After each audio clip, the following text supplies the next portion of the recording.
Friends, thank you for being here today.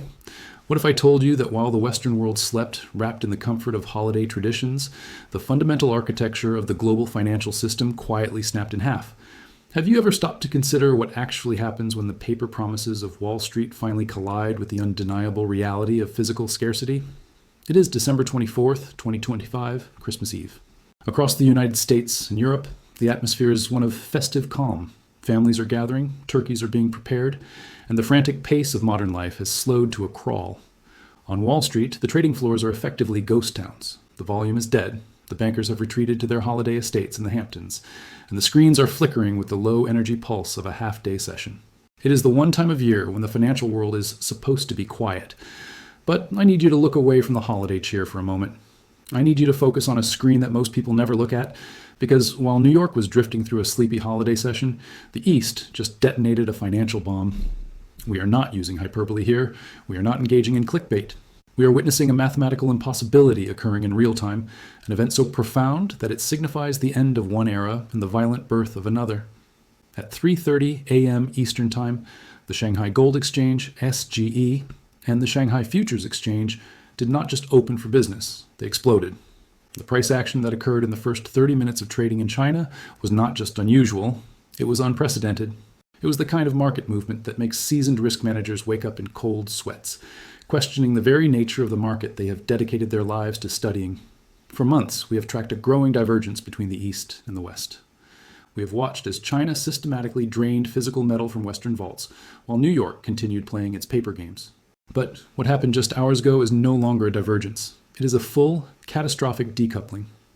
I want you to visualize this number, 77 or 89. That is the closing price of silver in Shanghai today, converted directly into US dollars. This is not a theoretical figure. It is the price people are paying for physical metal in the world's largest manufacturing hub. Now, look at the price on the COMEX in New York, the exchange that has supposedly set the global price for decades. It sits at roughly $72.23. Do the math with me. Subtract $72.23 from $77.89. You're left with a spread of $5.66 per ounce. To the uninitiated, a $5 difference might seem like a quirk of the market. But to anyone who understands how modern finance works, this is a crime scene. In the history of the modern precious metals market, the computerized, interconnected, globally arbitraged market we have lived in since the 1980s, we have never seen a sustained spread like this between major exchanges. Historically, the difference between London, New York, and Shanghai is measured in pennies, perhaps 50 cents on a volatile day to account for shipping and logistics. A spread of $5.66 is not a market inefficiency. It is evidence of a broken system. It means the global arbitrage mechanism, the invisible glue that holds world prices together, has dissolved. Now, you might be asking yourself how such a massive gap can exist without being immediately exploited. Which brings us to the failure of the mechanism traders usually call free money. To truly understand the gravity of this situation, we must first understand how the market is supposed to work. The financial world relies on a principle called arbitrage. It is the mechanism that ensures an ounce of silver in New York costs roughly the same as an ounce of silver in Tokyo or Shanghai. If silver is trading at $72 in New York and $77 in Shanghai, creating a massive $5.66 gap, every bank, hedge fund, and sophisticated trading firm on the planet should be executing one simple trade. They should be buying silver in New York at the lower price, putting it on a plane, and selling it in Shanghai at the higher price. They would pocket the $5.66 difference as pure, risk-free profit. In the trading world, this is mechanical. It requires no prediction of the future, no analysis of charts. You simply buy low, move the asset, and sell high. Normally, this buying pressure in New York would drive the price up, and the selling pressure in Shanghai would drive the price down until the two prices met in the middle. The gap would close. That is how efficient markets function. So why isn't it happening? Why is the gap not only persisting, but widening by the hour? There is only one explanation, and it is the scenario that central banks and bullion banks have feared for 50 years. The arbitrage is failing because the metal in New York cannot be moved. When banks try to buy the silver at $72 to ship it to China, they are discovering a horrifying truth. It isn't actually there. The price you see on the COMEX screen is a paper price. It is the price for a contract, a digital promise, an IOU. But the price in Shanghai, $77.89, is the price for reality. It is the cost of actual physical, hold-in-your-hand silver. The bridge between the paper world and the physical world has collapsed. The banks are trapped in a nightmare where they can see the profit, They can calculate the profit, but they cannot touch the profit because they cannot source the physical metal required to execute the trade. I want to pause here for a moment because this is the absolute crux of the matter. This failure of arbitrage challenges everything we have been told about how global markets function. I would love to hear your thoughts on this in the comments below. Do you believe this is a temporary glitch, or are we witnessing the permanent breaking of the Western financial system? Please leave your perspective in the comments section. But price is not the only variable we need to watch. We must also talk about the terrifying velocity of this collapse. Human beings are fundamentally ill-equipped to understand exponential change. Our brains evolved to process linear progression. If a gazelle is running at a steady speed, we know where it will be in 10 seconds. But financial collapses do not move in straight lines. They move exponentially. Look at the timeline of this silver rally. It reveals a terrifying compression of time. To go from $20 per ounce to $30 per ounce, it took the market 145 days. That is nearly 5 months of grinding, slow movement. It was a standard bull market. To go from $30 to $40 took another 145 days. The pattern seemed stable. But then, the physics of the market changed. The move from $40 to $50 took only 39 days. The time required to move $10 compressed by nearly 80%. Then, from $50 to $60, it took just 12 days. From $60 to $70, it took 13 days. We have entered what technical analysts call the parabolic phase. The chart has turned into a vertical line. We are no longer in a market where price is determined by steady buying and selling. We are in a scarcity squeeze. The move from $70 to $80 may not take weeks or even days. It could happen before you finish your Christmas dinner. When a market goes vertical, time ceases to be the relevant variable. The only thing that matters is the desperate scramble for the remaining supply. While the skyrocketing price is what grabs the headlines, the true horror story for the banks is actually hidden in the internal plumbing of the market, specifically in the swap rates. This morning, a critical metric flashed dark red, a signal so alarming that it likely ruined the holidays of every risk manager at JP Morgan and HSBC. The one-year silver swap rate minus the U.S. interest rate has plunged to negative 7.18%. I know that sounds like technical gibberish, so let me explain it in plain English. In a normal healthy market, this condition is called contango. It means that silver for delivery 1 year from now should cost more than silver today. This makes sense because if you buy silver today, you have to pay to store it, insure it, and guard it. Those costs are added to the future price. But right now, the market is in backwardation. It is upside down. The market is effectively saying, if you can give me the metal right now, today, I will pay you a 7% premium over the future price. The market is willing to pay you extra to not wait. A negative rate of 7.18% is a scream of absolute desperation. It means that industrial buyers, companies like Samsung, Tesla, and solar panel manufacturers, do not believe that silver will be available in 2026. They are looking at the same inventory reports we are. They see the empty vaults, and they have made a calculated decision. They do not care about the premium. They do not care about the cost. They need the metal in their factories now because if they don't secure it today, their production lines will halt tomorrow. This is not speculation. This is panic buying for survival. Now, I know what some of you are thinking. You're remembering the past and asking, why is this different from 1980 or 2011? Skeptics will point to history. They will say, we've seen silver spike before. Look at the Hunt brothers in 1980. Look at the retail frenzy of 2011. It always crashes back down. Friends, this is a dangerous comparison because it ignores the fundamental nature of the buyers. In 1980, the silver squeeze was driven by 3 brothers from Texas, Bunker, Herbert, and Lamar Hunt. They were speculators using massive leverage to corner the market. The establishment defeated them simply by changing the rules. The COMEX raised margin requirements, the Hunts ran out of cash, and the price collapsed. It was a financial game, won by the house. In 2011, the rally to $49 was driven by retail investors. Everyday people were buying silver coins because they feared inflation and the collapse of the dollar, but retail investors are emotional.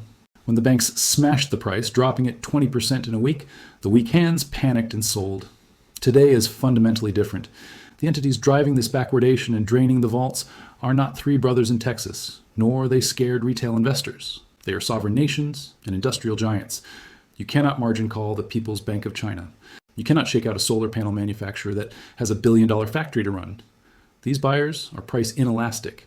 If a solar company needs silver paste to make panels, they will pay $70. They will pay $100. They will pay $200. Why? Because the cost of silver is still a fraction of the total cost of their product. But without it, their product and their business does not exist. The banks are no longer shorting against speculators who want to get rich. They are shorting against entities that must buy to survive. That is a battle the banks cannot win. All of these numbers on screens eventually lead us to one place, the physical evidence of a modern bank run. It is one thing to see numbers on a screen. It is another to see the metal vanish. We have just received the COMEX inventory data for December 23rd, released this morning on Christmas Eve. For the second consecutive day, we are seeing massive, unexplained movements of metal out of the registered category, the silver that is available to settle futures contracts. Total registered inventory has plunged to roughly 127 million ounces, down over 30 million ounces from the peak. But look at the specific vaults. Overnight, Asahi Refining, a critical hub for global liquidity, saw 1.4 million ounces withdrawn. Gone. Vanished from the system. JP Morgan saw nearly 600,000 ounces leave. CNT and StoneX saw similar drains. This is a modern bank run. It doesn't look like the movies with lines of people banging on locked doors. It looks like armored trucks lining up at loading docks in the middle of the night. It looks like authorized participants standing on their legal rights to demand physical delivery because they no longer trust the paper promises. Under normal market logic, record high prices should bring sellers into the market. People should be selling their jewelry and silverware. Mines should be selling forward. Inventories should be rising. But the opposite is happening. Prices are at record highs and inventories are plummeting. This confirms that trust in the paper system has evaporated. The owners of this metal are taking it home. To fully grasp the inescapable nature of this crisis, we must look at the mechanical trap, the doom loop that the bullion banks have built for themselves. This is not just a case of bad luck. It is a systemic failure of risk management that has spiraled into a death spiral. Imagine you are a bullion bank that is short silver. You have sold promises to deliver metal at $65, $68, and $70. Now the price is skyrocketing. You're bleeding capital. Your instinct, honed over decades of market dominance, is to suppress the price. You throw short contracts at the market, you use algorithms to paint the tape, you do everything in your power to keep the New York price at $72. Under normal circumstances, this works. It scares off speculators and triggers stop losses.